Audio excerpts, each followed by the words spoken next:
We're checking in with NFL Draft Bible's Ric Serritella about the Giants draft. Where did they get the best value? Who were the picks to keep an eye on from day 2 and day 3? All that and more coming up on the LockedOn Giants podcast. You are Locked On Giants, your daily New York Giants podcast. Part of the Locked On Podcast Network, your team every day.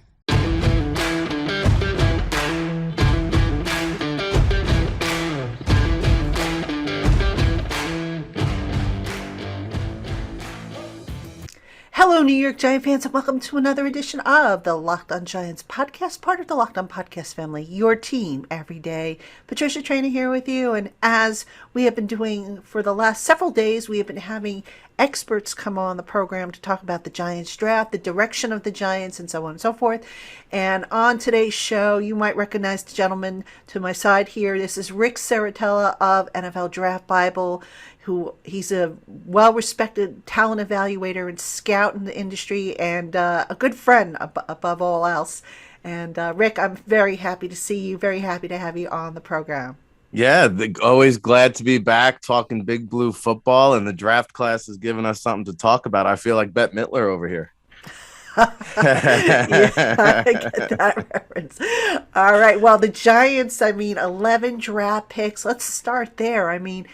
11 picks. They basically picked every position. They tried to fill every position, and the only two they didn't really pick up, quarterback and running back.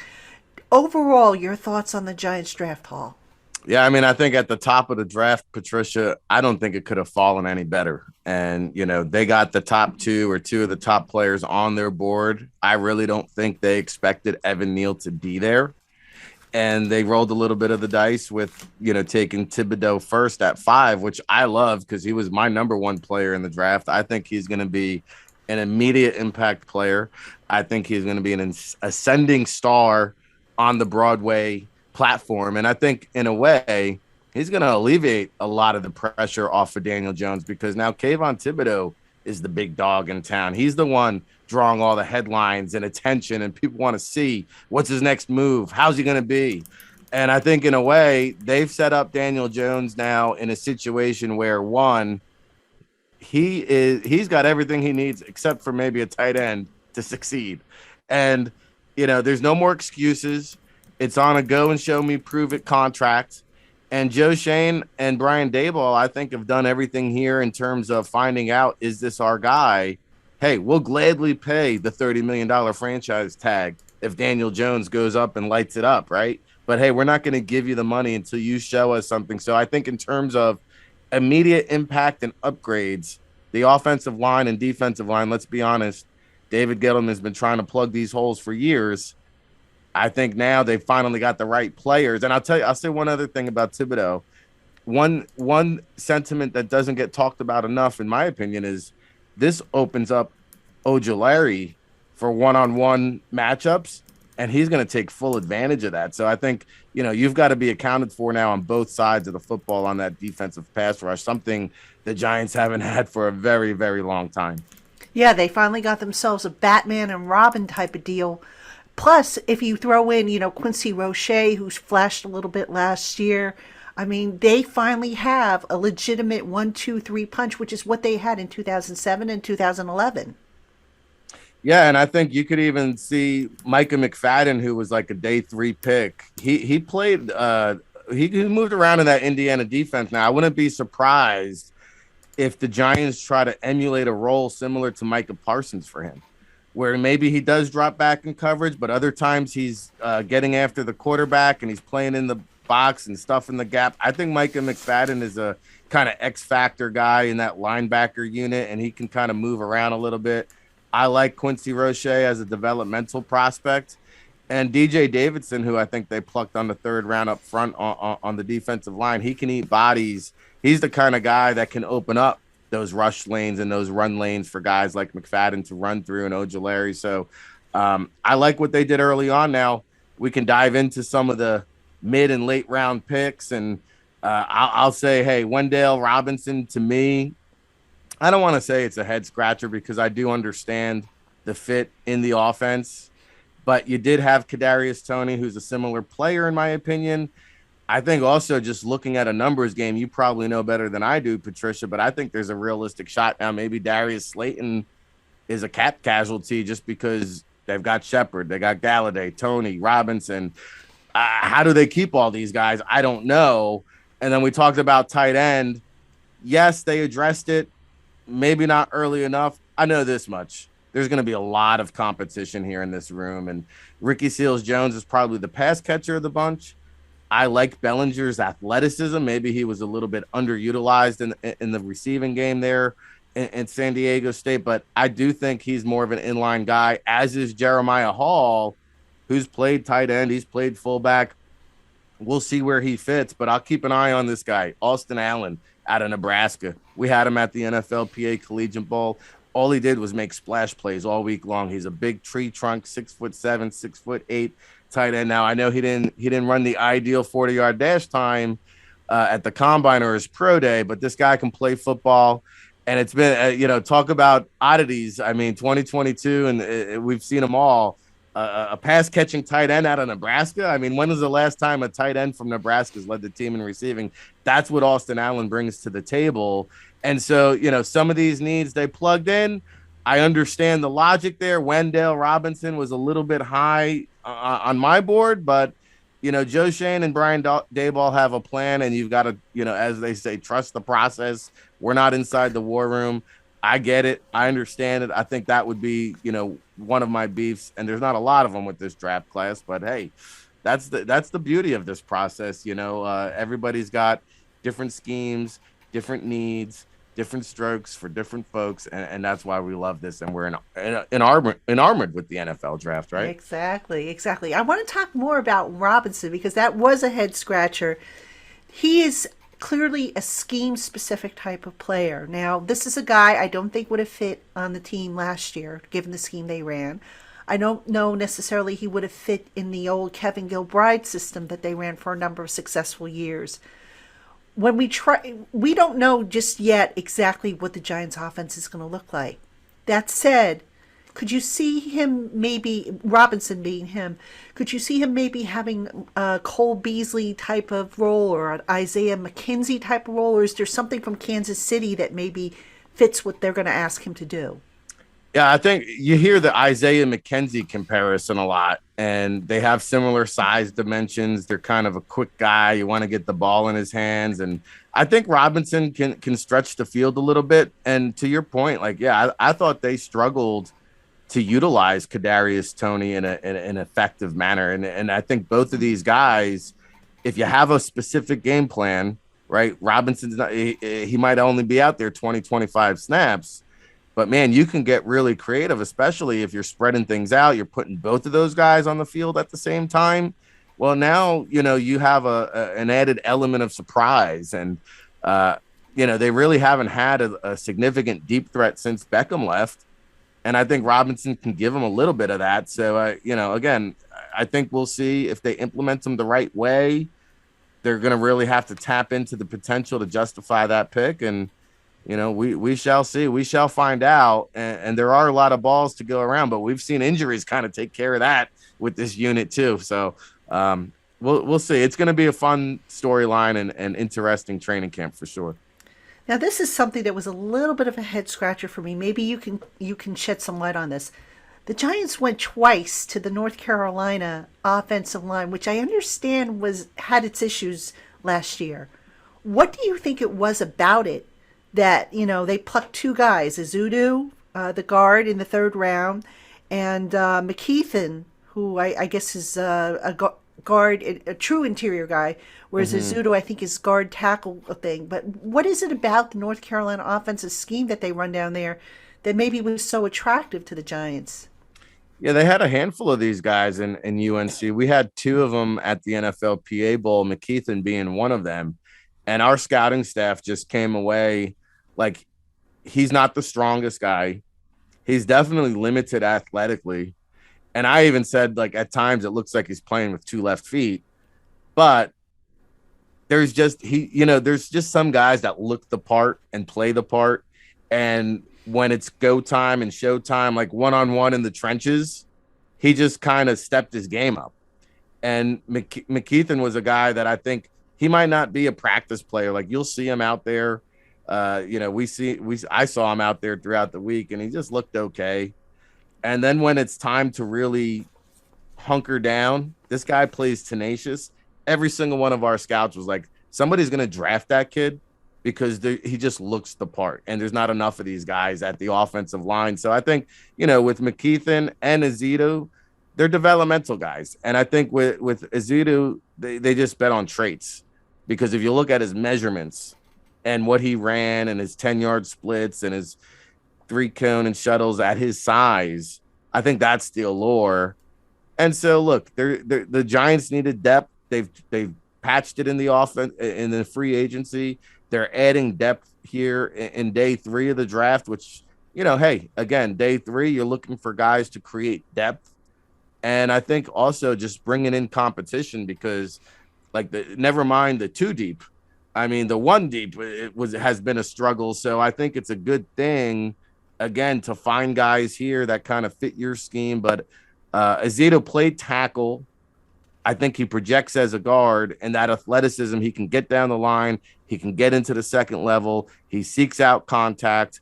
And so maybe he's a utility swingman guy who can play 4 different positions year 1. And I think eventually down the road, they'll see if he can be a starter.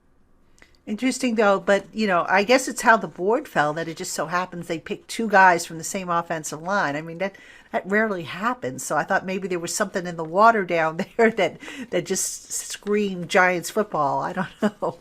Yeah, Mac Brown has done a good job kind of replenishing the talent there. And so we've seen North Carolina, though, quietly put out some offensive linemen in recent years. And the Giants needed depth on the offensive line. Basically, the cupboard was so bare last year. It was practically empty. They didn't have any young guys. And, of course, they added this young man that OCU Miura helped develop or find over in Nigeria. I'm not even going to attempt the guy's last name because I don't know it yet. I got to learn how to say it. But the big, I think he's like 6'8", 6'9". He's a big man. Developmental project. They re-signed Corey Cunningham. So they've got depth now on the offensive line, and then we'll see who wins that left guard spot. That's the one position right now that I'm not really sure how they're going to go with that spot. I can guess, but I guess you got to see the competition. But getting back to the draft, Cornell Flot, the LSU cornerback, productive when he had to step in for injuries, but you look at his size, and I don't want to say it's a red flag, but you sit there and you say, is he going to be big enough to handle these physical, bigger receivers that he might come across? I'm not so sure he is, but that said, Rick, where does he fit in? Is he a slot guy? Is he an outside guy? Can he do both? Where do you see him best fitting in? Yeah, I think he kind of plays that Eli Apple role where he can play outside, inside. I think he's going to be better suited in the slot because he is a bit wiry. But then to your point, how does he match up against the tight ends? So, I thought it was a unique pick. I had Flot as kind of a day 3 developmental prospect in terms of him being able and contributing out of the gate. I don't know. I think he's going to have to earn his keep on special teams and then see how he fits in accordingly. He definitely does need to get with the NFL strength and conditioning program because, he's got the length. He's like 6 foot, but then he's like 170 pounds soaking wet. That just doesn't hold up over the course of a long haul. So I almost see him as I don't want to say a redshirt year, but I could see his snaps limited. I could see him contributing on special teams. And maybe by the end of the season, if they got to throw him into the fire because of injuries and things like that, so be it. But LSU's, again, they're DBU, man, going back to the Honey Badgers for the past decade. They've been turning out these DBs. So I can understand why you value a backup corner at LSU. They're cranking them out, hotter than they can produce them. All right, Giant fans, still more to come on today's Locked On Giants podcast. But first, there's only one place to find what you need quickly for your car or truck, and that's at rockauto.com. Rock Auto has over 20 years of offering competitive pricing on thousands of parts for every make, model, and manufacturer. Check out their website today, and don't forget to write down Locked On in their How Did You Hear About Us box so that they know we sent you. Rock Auto, amazing selection, reliably low prices, all the parts your car will ever need. rockauto.com. All right, Giant fans, we have more coming up on today's Locked On Giants podcast. But first, Catalyst Power partners with you or your trusted energy consultant to produce a power supply plan that fits your business and your market risk tolerance. They have a suite of options customizable to your business's needs, including options that bundle with or focus on renewable energy. And right now in New York, Catalyst Power is offering an on-site solar solution for your business that requires zero installation, maintenance, or material purchase costs. That's right, no capital expense costs for you. Plus, qualified businesses could be eligible for up to 6 months of at-cost energy supply from Catalyst Power. Go to catalystpower.com/lockedongiants to learn more. Now, you were talking earlier about Austin Allen at tight end. You briefly mentioned Bellinger. Sounds like, and I don't want to put words in your mouth, but it sounds like you're a little higher on Allen than you are on Bellinger. Am I interpreting that right? Well, I think it's two different players. I think Bellinger is going to be a guy that just comes in and really, I think he's going to win over the fan base too, because he's that blue collar lunch bucket guy that's just going to come up, go to work. You're not even going to notice him because he's just doing his job, opening up holes in the run game, playing that inline blocker role. And I do think, he does have some athleticism there that might be untapped. I just, I'm a little bit biased because I watched them all week long, and Austin Allen was a guy that I said, hey, I can work with him. If you think about what Dallas Goedert brings to the Eagles offense, I think that's what you have is a mismatch red zone weapon that, is tough to defend. And I get it, his 40-yard dash time is going to hurt him. But I just think both Austin Allen and I'll say Jeremiah Hall are going to be hard to cut because Hall, he lacks the height to survive at tight end. I think he's like 6'2". But again, he's kind of this situational role player where if you want to play some 12 personnel, maybe motion him in the backfield and utilize him as a fullback, he could play the Henry Hynoski kind of role. And so I like this kid, Jeremiah Hall. Again, just the numbers game. I think Atkins makes the roster. Ricky Seals-Jones is there. Bellinger, they used a 4th-round pick. So, there's no way Hall and Allen can both make the roster. They might both be practice squad candidates. But I'll tell you what, they're going to be tough cuts. Yeah. Or maybe, who knows, maybe Atkins doesn't make it because I think he's on a veteran's minimum deal. So it's maybe possible. It's possible that Allen, beats him out. And this is also for the future because Ricky Seals-Jones and Atkins, like I said, they're on 1-year veteran deals. So it sounds like a stopgap situation there. And maybe these young guys, they're going to look to develop them to take over, on a full-time basis moving forward. Now, the strength of the draft, if we're talking outside of day one, for me, was the back-to-back picks of Dane Belton, the safety out of Iowa, and McFadden, the inside linebacker out of Indiana. Do you agree? I like these picks. Yeah. I mean, I think that Belton is a guy that kind of brought a Jabril Peppers feel where he could play either safety spot. He could also play the slot. He's got great size. He can match up against tight ends. He's fast enough to cover running backs. He could play in the box and stick his nose in the dirt and be a solid open field wrap-up tackler. And he's also got the center field ball skills to play free safety. So I think Dane Belton's a guy. I don't know what they're going to do with Julian Love. Is he going to stay at safety? Is he going to move back to corner? I have no idea.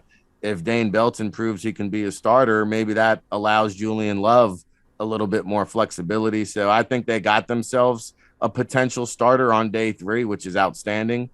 And then McFadden, I think, you talk about a vocal leader, the heart and soul of the Indiana defense that probably doesn't get enough credit or talked about at all. And again, he doesn't have the prototype size, which is why I think he kind of slid in terms of like what this guy brings to the table, intangibles, production. I do think he's going to be a special teams contributor. And, they did need some depth at linebacker. So they got a guy who can play off ball. They got another guy that if they, put him in a situation on the edge there at the line of scrimmage, I think he can do a little bit of that too. So, yeah, I like the value there. They also picked up Darian Beavers with their 6th-round pick out of Cincinnati. Sounds like more of a special teams guy right now, But, a lot of depth there at that inside linebacker spot. Yeah, and Beavers, he started at UConn and was Yeah. an immediate impact player there, finished up his career at Cincinnati and kind of flew under the radar, believe it or not. Funny to say for a mid-major program, but the Bearcats had 9 players selected in the NFL draft this year. Unbelievable. And, Beavers is one of those unsung heroes and kind of just goes about his business and does the dirty work. And yeah, you're right. He's going to make his living on special teams right away. And suddenly now, just like the offensive line, we talked about it last year, I think the worst thing you can do is start signing guys off the street. And so, we saw they got in an injury situation. They're plucking guys off the street. Well, there's no need for that now because you've got a numbers crunch. Cam Brown and Carter Coughlin have been in this program a couple years. Ellerson Smith is another developmental guy. Suddenly, O'Shane Jimenez, 3rd-round pick, he could be on the roster bubble, right? So that's the kind of competition that the Giants are bringing into camp. And rather than signing a street free agent, well, hey, they're going to have guys hanging out on the practice squad or guys that were in training camp that maybe they can bring back later on in the road. And that's what a good team is constantly doing. They're constantly churning 47 through 53. You're constantly trying to find better and improve and flip the bottom part of your roster. And I think you're going to see a lot of that this year. Yeah, I definitely think it's going to be not some tough cuts, but you're going to see some guys that maybe the old regime liked that maybe will be on their way out, I would think, but they didn't draft a running back, but they did sign, or at least I believe they signed him. I don't know if they just agreed to terms, but, they're going to bring this kid, Jashawn Corbin, into camp. What do you know about that running back?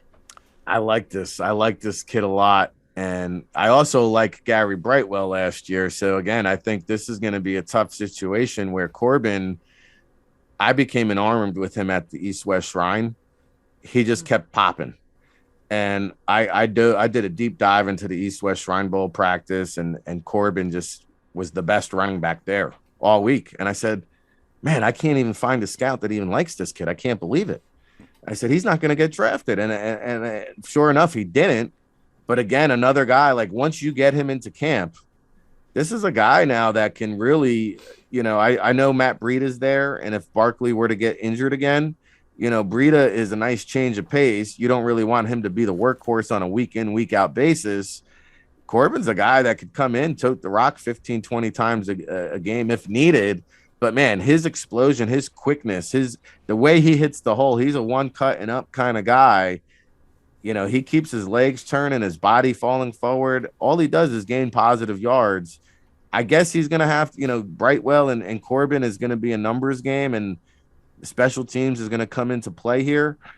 Oof, I got to say, I slightly like Corbin, though, a little bit more than Brightwell Yeah. coming out. And I think he's a guy that, when it's all said and done, Jashawn Corbin is going to have played some kind of role. You remember Orleans Darkwa a couple years ago is just kind of hanging out.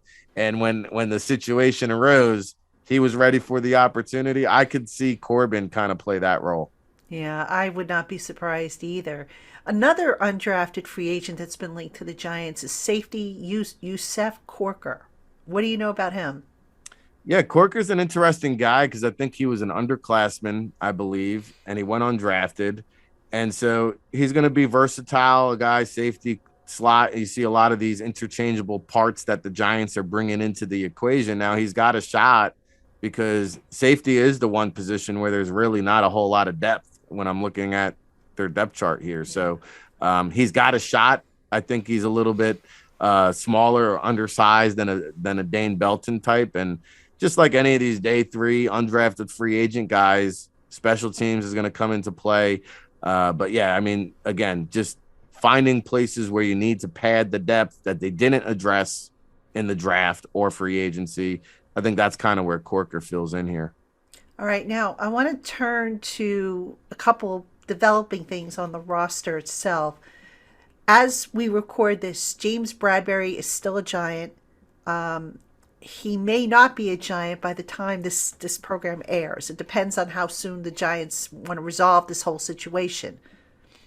To my mind, and tell me if I'm wrong here, Bradbury's still a pretty good player, probably one of their best cornerbacks. If they cut him, as is being, I guess, reported, rumored, whatever you want to say, who do they have to replace him that can, come close to matching what he brings to the table? I mean, to me, the most logical person would be Aaron Robinson, who has that size and that length. But Robinson, primarily a slot cornerback in college. Last year, he only played a handful of snaps because he started the year on PUP because of the abdominal injury. Who do they go to? Do they go to Rodarius Williams? Do they go to Robinson? I mean, what do you think they do there, Rick? No, it's a tough situation, Patricia, because they're not going to be able to fill that void. And Robinson, I mean, yeah, you're right. Most of his experience has come in the slot. And my bigger concern is really the durability. I mean, this guy's got to prove he can stay healthy. You can't make the club in the tub. And until he does, I mean, I can't put a lot of stock into Aaron Robinson, but he would be the logical guy, right? Kind of big pedigree or, had some buzz coming out. I think he was a Senior Bowl guy, went in the 3rd round, so he has a little bit of buzz to him. But Flat is a guy I think, kind of was an Affleck kind of pick where, hey, let's just get some insurance. But we just talked about, like, he's kind of wiry. Like, Bradbury has a strong frame and build to play, tough man coverage. And I'm not sure Flott is going to be able to pick up the slack and replace Bradbury. So, yes, I do think he's a productive player at this stage of his career. You can argue between him and Adoree Jackson, who's the best cornerback on this team right now today as we record it. But, they're not getting a lot of feelers in the trade market. And I think at this stage of the game, there's not going to be a huge open market for a James Bradbury. So maybe, just maybe, they can kind of convince him to rework that deal and restructure. But I'm just not privy to the whole cap situation. I know it's a tough deal the Giants are in, and I don't know where they can find that relief or flexibility to get that done. But I would be doing everything possibly to facilitate that. All right, Giant fans, we have more coming up on today's Locked On Giants podcast. But first, BetOnline.net is the only place that offers the best information on the latest odds, contests, and player props for all your sports betting needs. No matter what sport you're into, BetOnline.net has you covered. Plus, they offer everything you need to know for live betting and your favorite Vegas casino games. Head on over today to BetOnline.net and learn more about the trends and the action. BetOnline, where the game starts. I want to ask you about Daniel Jones because, as you said at the beginning of the program, no more excuses for him. What does he need to do? A lot of people have said, okay, the Giants came out and said, we've done everything possible to screw this kid up. No offensive line, no steadiness in the scheme and the coaching, the injury thing, which I think is partially Jones's fault. What, though, can Jones do? Because it's not all on the Giants. Jones has to take some of the responsibility, and he has, to his credit. But from a technical standpoint, when you watch his film, what is it that he's still not doing that he needs to do better to succeed as an NFL quarterback? Yeah, I've been a big critic of Daniel Jones and maybe deservingly and maybe a little bit too harsh. I will say he's just such a tease, right? Like that run where he's running to the end zone and there's nothing but daylight and he just trips over his own feet. Like that's the perfect summary of Daniel Jones' career, right? Like, oh, here we go. We got something. Okay, he's showing me something. Oh, wait, no, it's a debacle again. And it's just like, and I'll tell you what, he showed me more flashes, I thought, last year than any year before. And he did show the ability to get the ball downfield and make some deep passes, which I really thought was kind of missing from the repertoire in years past. I think there's a little bit of, the Carr syndrome where there's just this mental clock in his head where, 2 seconds in his head, he's got to start getting these happy feet and moving around in the pocket. And, I think that's where a lot of the bad decisions come. And he's got to reel in the decision making. Not so much the accuracy will improve with the better decision making. And I think a big part of it was getting him this protection. I mean, seriously, Patricia, the pass rushers are in the backfield almost as fast as the center is snapping the ball to Daniel Jones in shotgun formation. The defenders are getting there almost as quick as the ball. And that's how bad the offensive line has been. So, I get it. They want to give him another year to see. You don't just want to discard. He was the 6th overall pick for a reason, maybe not on other teams' board, but he was for the Giants. And so, when you have a quarterback class like the one we just had, where there wasn't a better option, in my opinion, then you have to kind of just wait out the storm, hope you catch lightning in the bottle, and say, yeah, he was a product of poor personnel around him. He was a product of bad coaching. He was a product of instability. And so, how many offensive coordinators is this now? How many head coaches is this now? And so, maybe it's been a little bit unfair to Daniel Jones. Kind of Jason Campbell had a similar career path as a Daniel Jones, but at some point in time, the great ones find a way. The great ones put you on the back and they say, buckle up, let's go. And I really do believe a great quarterback is the difference, at least 2 to 3 wins on the season. And so if the Giants are going to keep Daniel Jones, I think the only way he stays is if they make the playoffs, and that would mean a huge turnaround. Do I see it? Not necessarily, but I mean, he couldn't be better set up for success if everybody stays healthy, and that's another big if. Yeah, I agree with you for sure. All right, Rick, final question. As you look at this Giants roster as it is taking shape, and I know we don't have all the UDFAs just yet, but where, in your mind, is the biggest question mark on this team? Oof, I think it's going to remain the offensive line for me, because until you show me, I won't believe it. And it looks great on paper, but it's always looked great on paper with trying to patch these draft picks in there and slide in some of these big free agent acquisitions. I mean, Nate Soldier, what a disaster. It looked good at the time. Yeah. But what a disaster. So until you show me, I got to see it to believe it. But I will say, we talked about the tight end. I think that's kind of the weakness of this team. And, if they do cut Bradbury, they're going to be ultra thin. They're going to pay the price there in that secondary. So I think those are, I gave you 3 for the price of 1, I guess, but I'm concerned about all those areas. Yeah, I am too. I mean, you make a good point about the offensive line. Last year we heard from the coach and the GM how everything was going to be fine. Remain calm, and there's nothing to see here. And we all saw what happened with that offensive line. But the secondary, the James Bradbury pending transaction, that worries me, no question. And then can this team beat the injury bug? I mean, every year for like the last 5 or 6 years, they have been at or near the top. And nobody can seem to figure that out. I mean, how is it that other teams aren't getting as injured as the Giants? I just don't get it. Yeah, and I think part of that is a mentality too. The culture that's allowed to live inside the locker room. And a guy, I'll call him out right now, Kenny Golladay. I mean, he could have played through some of that stuff last year, I thought. And so, hey, that's part of the culture and the turnaround. Kadarius Toney, this guy's got to have a better attitude. Yeah. I mean, let's get serious. Yeah. And I get it. You're not happy how you're used. Well, do a little bit more when you touch the ball. Then, yeah. Show us something. Show us that you can be a Percy Harvin like you claim, because I haven't seen it.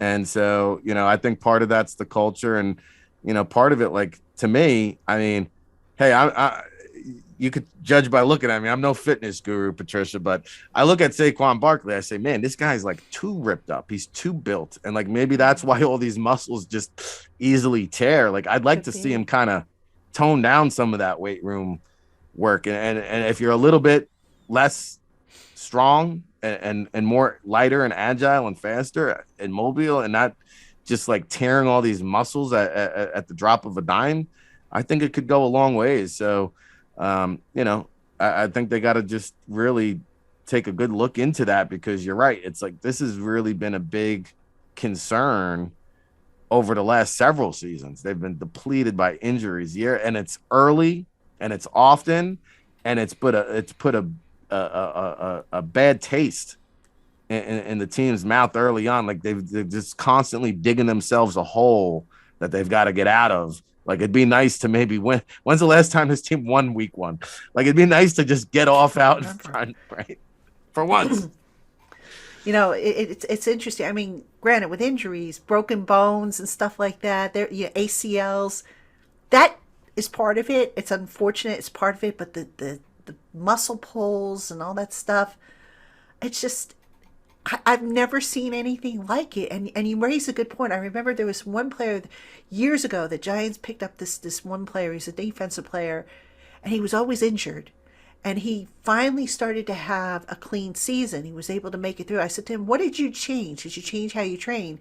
He said, I used to train 3 times a day. I used to train in the morning, then I would rest, and I would go back at it at noon, rest, and come back at it at the evening. He goes, I was overtraining. And I have often wondered, and I'm no fitness guru either, but I've often wondered if these athletes overtrain because it's so, I got to be the biggest, the strongest, I got to look the best coming off the bus. And I just wonder how much of that plays into it. And you also mentioned the culture. When the team is not doing well, maybe you're a little less inclined to say, all right, you know what, I'm still a little sore with the hamstring. I'll rest it. You make the old quote unquote business decision, so to speak. So, that is a big part of the culture. And, but winning cures a lot of things. The late John Madden used to say it's like deodorant. It covers a lot of stench in a locker room. It's true.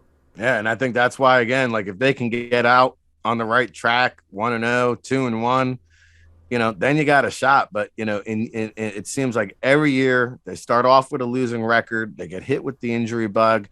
And it's like, okay, the Giants season's over here before the Yankees.